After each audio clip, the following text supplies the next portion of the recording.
এর আগের ভিডিওতে আমি এসআইআর কি আর সেই এসআইআর ফর্ম ফিল আপ করতে গেলে ঠিক কী কী নথি লাগবে সেই 11টা নথির ব্যাপারে একদম ডিটেলসে আলোচনা করেছি। এই ভিডিওতে বিবাহিত মহিলাদের ক্ষেত্রে এসআইআর এর ফর্ম যে এমুনারেশন ফর্ম ফিল আপ করার ক্ষেত্রে যা যা প্রবলেম হতে পারে সেই প্রত্যেকটা প্রবলেম এবং তার সলিউশন নিয়ে পরিষ্কারভাবে আলোচনা করব। তাই ভিডিওটা শেষ পর্যন্ত দেখতে থাকুন। ইস্যু নাম্বার 1, বিয়ের পর ভোটার কার্ড ট্রান্সফার করা হয়নি এবং সেটা কিন্তু বাপের বাড়ির ঠিকানাতেই রয়ে গিয়েছে। সেক্ষেত্রে কি করতে হবে? সেক্ষেত্রে আপনার এনুমারেশন যে ফর্ম, সেই এসআইআর এর এনুমারেশন ফর্ম আসবে আপনার বাপের বাড়ির ঠিকানাতে এবং সেখানে আপনাকে কিন্তু বাবার নাম দেখিয়ে সেটাই রিলেশনশিপে ফর্মের মধ্যে দিয়ে কিন্তু আপনাকে সেই ফর্ম ফিল আপ করতে হবে। ইস্যু নাম্বার 2, আপনি বিয়ে করে শ্বশুরবাড়িতে তো চলে এসছেন, কিন্তু বিষয়টা হচ্ছে এখানেও আপনি নতুন করে ভোটার কার্ড করিয়ে নিয়েছেন, আবার বাপের বাড়িরও যে ভোটার কার্ড ছিল সেই বাবার বাড়ির ভোটার কার্ডও কিন্তু আপনি বাতিল করেননি। সেক্ষেত্রে কিন্তু সমস্যা হতে পারে এবং আপনার কিন্তু হিয়ারিং হতে পারে। কেন বলছি? কারণ এখানে দুটো জায়গাতেই এনুমারেশন ফর্ম আপনার যাবে। সেক্ষেত্রে আপনাকে কি করতে হবে যে বিএলওর থেকে কোনো তথ্য লুকোবেন না। আপনি যেই জায়গা থেকে পরবর্তীকালে ভোট দিতে চান, সেটা বাপের বাড়ি বা শ্বশুর বাড়ি, সেই জায়গা থেকেই অ্যাকচুয়ালি আপনি এনুমারেশন ফর্মটা ফিল আপ করবেন এবং বিএলওকে জানাবেন যে আপনার অমুক জায়গার যে আরেকটা বাড়ি রয়েছে সেই জায়গার নামটা বাতিল হবে।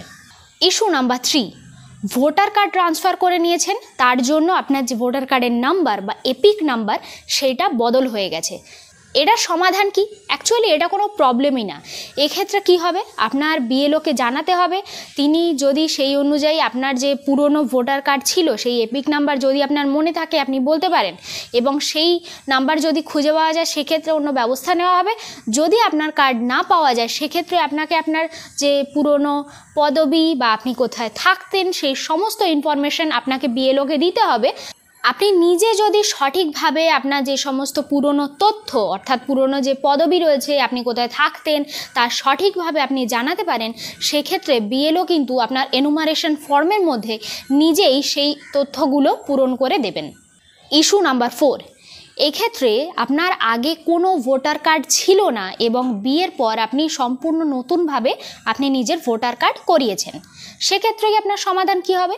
এখানে আপনি যখন এনুমারেশন ফর্ম আপনার ফিল আপ করবেন সেখানে রিলেশনশিপে আপনার স্বামীর নাম নেবেন, তাকে রিলেশনশিপে রেখে তার সমস্ত তথ্য দিয়ে আপনি কিন্তু এনুমারেশন ফর্ম ফিল আপ করবেন। এবং সেক্ষেত্রে কি হতে পারে যে মেনশন করে দিয়েছি আমি যে 11টা নথির কথা মেনশন করেছি, সেই 11টা নথির মধ্যে যে কোনো একটা নথি কমিশন কিন্তু আপনার কাছ থেকে অ্যাজ আ প্রমাণস্বরূপ আপনার কাছ থেকে কিন্তু চাইতে পারে। সেক্ষেত্রে আপনাকে অন্ততপক্ষে একটা নথি আপনাকে সঠিকভাবে পেশ করতে হবে। ইস্যু নাম্বার 5, স্বামীর নাম 2002-এর লিস্টে নেই, সেক্ষেত্রে আপনি কি করবেন? সেক্ষেত্রে সবথেকে বেটার হবে আপনি আপনার শ্বশুর শাশুড়ির যে নাম সেই নাম যদি 2002-এর লিস্টে থেকে থাকে সেই নাম আপনি দেখান, তাদের অ্যাজ রিলেশনশিপ দেখিয়ে আপনি এনুমারেশন ফর্ম ফিল আপ করুন। এখানে আরও একটা বিষয় কি হতে পারে, যদি আপনার কার্ড ঠিকমতো ট্রান্সফারই না হয়ে থাকে সেক্ষেত্রে আপনাকে কিন্তু আপনার বাবাকে অ্যাজ আ রিলেশনশিপ দেখাতে হবে। আপনার বাবা বা মায়ের নাম যদি 2002-এর লিস্টে থেকে থাকে তাদেরকে অ্যাজ আ রিলেশনশিপ আপনি দেখিয়ে আপনি আপনার এনুমারেশন ফর্ম নির্দ্বিধায় ফিল আপ করতে পারেন। ইস্যু নাম্বার 6, এক্ষেত্রে যাদের স্বামী মারা গেছেন অলরেডি বা যারা বিধবা মহিলা তারা কিভাবে এনুমারেশন ফিল আপ করবেন? তারা যদি তাদের স্বামীর বাড়িতে থেকে থাকেন তখন এনুমারেশন ফিল আপ করার সময় আপনার হাজব্যান্ডের নামের আগে LT বা লেট লিখে তবে আপনার এনুমারেশন ফর্ম ফিল আপ করা স্টার্ট করুন। রিলেশনশিপে তার নাম আপনি দিতেই পারেন, তার কার্ড নাম্বার আপনি ইউজ করতে পারেন। কিন্তু এখানে হতে পারে আপনি যদি বাপের বাড়িতে চলে গেছেন সেই ক্ষেত্রে আপনার বাবা বা মাকে প্রপারলি রিলেশনশিপ প্রুফ দেখিয়ে তাদের সমস্ত তথ্য দিয়ে আপনি এনুমারেশন ফর্ম ফিল আপ করতে পারেন, কোনো অসুবিধা হওয়ার কথা নয়। তাও যদি কোনো অসুবিধা হয় তাহলে আমি অলরেডি একটা 11টা নথির যে ডিটেল ভিডিও বানিয়েছি সেই ভিডিও অনুযায়ী অন্ততপক্ষে একটা নথি সঠিকভাবে গুছিয়ে রাখবেন, বিএলওকে প্রমাণস্বরূপ দেবেন, তাহলেই আর আপনার কোনো সমস্যা থাকার কিন্তু কথা নয়। ইস্যু নাম্বার 7, বিবাহ বিচ্ছেদ কিংবা ডিভোর্সি মহিলাদের ক্ষেত্রে কি করণীয়, সেখানে আপনাকে যেটা করতে হবে সেটা হচ্ছে যে যদি আপনার সমস্ত ডকুমেন্ট পুনরায় আপনার বাবার বাড়িতে সমস্ত কিছু ট্রান্সফার হয়ে গিয়ে থাকে, তাহলে রিলেশনশিপে আপনার বাবার নাম দেখিয়ে আপনি কিন্তু এনুমারেশন ফর্ম ফিল আপ করতে পারেন। কিন্তু আপনার যদি ডকুমেন্ট ট্রান্সফার না হয়ে থাকে সেক্ষেত্রে কিন্তু আপনাকে স্বামীর নাম দেখিয়ে এই ফর্ম ফিল আপ করতে হতে পারে।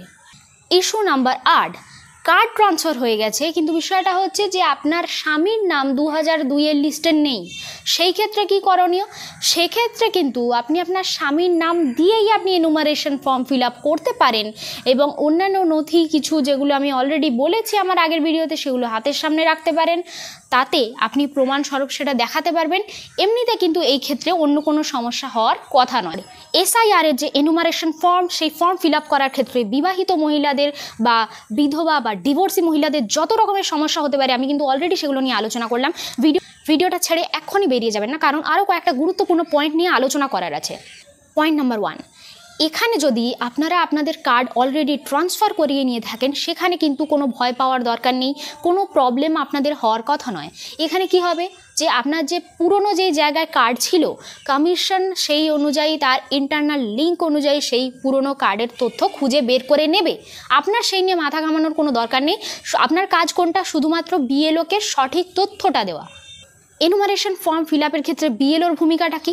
বিএলও শুধুমাত্র আপনার বাড়িতে এসে ফর্মটাই দিয়ে যাবেন না, বরং ওনার কাজ হচ্ছে এটা যে উনি আপনাকে সমস্ত রকমভাবে সাহায্য করবেন। ফর্মটা কিভাবে ফিল আপ করতে হবে তার সমস্ত নিয়মাবলী বুঝিয়ে দেবেন। যদি আপনাদের কোনো প্রবলেম হয় সেক্ষেত্রে প্রত্যেকটা প্রশ্ন কিন্তু আপনাকে বিএলওকেই করতে হবে। পয়েন্ট নাম্বার 3, দেখুন ডকুমেন্ট নিয়ে কিন্তু সবচেয়ে আগে মাথা ঘামানোর দরকার নেই, ঠিক আছে? যদি আপনার 2002-এর লিস্টে আপনার রিলেশনের কারোর নাম প্রপারলি থেকে থাকে, আপনি যদি সেটা প্রুফ করতে পারেন সেক্ষেত্রে কিন্তু আপনাকে ডকুমেন্ট নিয়ে মাথা ঘামাতে হবে না। তাও যদি আপনার মনে হয় যে না আপনার সাপোর্টিং কোনো ডকুমেন্ট জোগাড় করে রাখা উচিত, আপনার ক্ষেত্রে প্রবলেম হতে পারে, দেন ভিডিও আমি অলরেডি ডিটেলসে বানিয়েছি। বারবার বলছি কোনো হঠকারিতা সিদ্ধান্ত প্লিজ নেবেন না, কোনো ভুল সিদ্ধান্ত নেবেন না, চিন্তা করবেন না। ভিডিওটা দেখুন প্রপারলি। ইলেকশন কমিশনের সমস্ত গাইডলাইন্স দেওয়া আছে, কি কি নথি লাগতে পারে সমস্ত কিছু বলা আছে।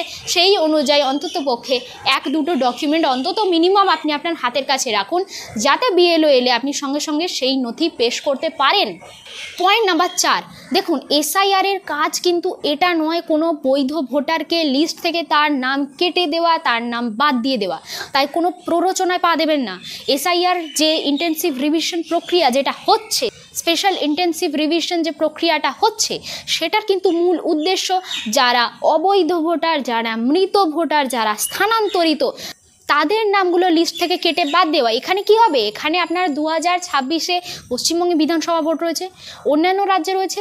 তার আগে যাতে একটা ভালোভাবে সংশোধিত ফ্রেশ একটা ভোটার তালিকা তৈরি করা যায়, যারা নতুন আছে তাদের নাম যাতে এই ভোটার তালিকায় তোলা যায়, সেই জন্যই কিন্তু এই এসআইআর প্রক্রিয়া। ভয় পাবেন না, কোনো প্ররোচনায় প্লিজ পা দেবেন না, ফালতু চিন্তা করবেন না। নিজে ইনফর্ম থাকুন, সতর্ক থাকুন, খুব ভালোভাবে এনুমারেশন ফর্ম ফিল আপ করুন, আপনাদের কোনো প্রবলেম হওয়ার কথা নয়। ইলেকশন কমিশনের দেওয়া সমস্ত গাইডলাইন প্লিজ মেনে চলুন, তাহলে কিন্তু আপনাদের আর কোনো সমস্যা হবে না। যদি কোনো অসুবিধা থাকে তাহলে আপনারা কমেন্টে জানাতে পারেন, আমি অবশ্যই সেটা নিয়ে ডিটেলসে ভিডিও বানানোর কিংবা সেই কমেন্টে আমি কিন্তু ডিটেলে রিপ্লাই করে দিই। প্রত্যেকটা কমেন্টের আপনারা জানাবেন, আমি কিন্তু রিপ্লাই করে দেবো। পরবর্তী ভিডিও যতক্ষণ পর্যন্ত না নিয়ে আসছি, নিজেদের মতো করে সতর্ক থাকুন, ইনফর্ম থাকুন, কোনো সমস্যা হওয়ার কথা নয়। নিজেরা নিজেদের খেয়াল রাখবেন, সুস্থ থাকবেন, ভালো থাকবেন। নমস্কার।